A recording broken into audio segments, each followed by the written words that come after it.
ముంబైను భారీ వర్షాలు వణికిస్తున్నాయి. భారీ వర్షాలకు పూణే ముంబై రహదారిపై కొండ చర్యలు జారిపడ్డాయి.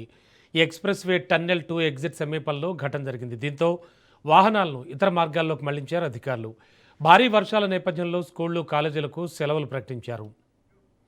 ఇక ముంబైలోని పలు ప్రాంతాల్లో 200 మిల్లీమీటర్లకు పైగా వర్షపాతం నమోదైంది. అత్యధికంగా విక్రోలి వెస్ట్లో 310 మిల్లీమీటర్ల వర్షం కురవగా, కొలాబా పంపింగ్ స్టేషన్ వద్ద 306 మిల్లీమీటర్ల, అలాగే టాగోర్ నగర్లో 301 మిల్లీమీటర్ల వర్షపాతం నమోదైంది. దీంతో లోతట్టు ప్రాంతాలన్నీ జలమయమయ్యాయి. పలు చోట్ల ఇళ్లు కూలిపోయాయి, చెట్లు విరిగిపడ్డాయి. రోడ్లు, రైల్వే ట్రాక్లపైకి నీళ్లు చేరడంతో రవాణా వ్యవస్థకు తీవ్ర అంతరాయం ఏర్పడింది. సబర్బన్ ట్రైన్స్ ఆలస్యంగా నడుస్తున్నాయి.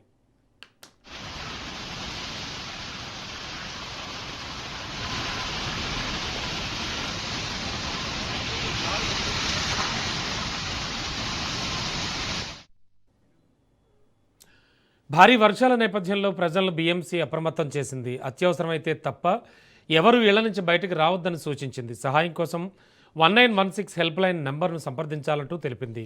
సముద్రంలో 4.19 మీటర్ల ఎత్తున అలలు ఎగసిపడే అవకాశం ఉందని, తీర ప్రాంత ప్రజలు జాగ్రత్తగా ఉండాలని అధికారులు హెచ్చరించారు.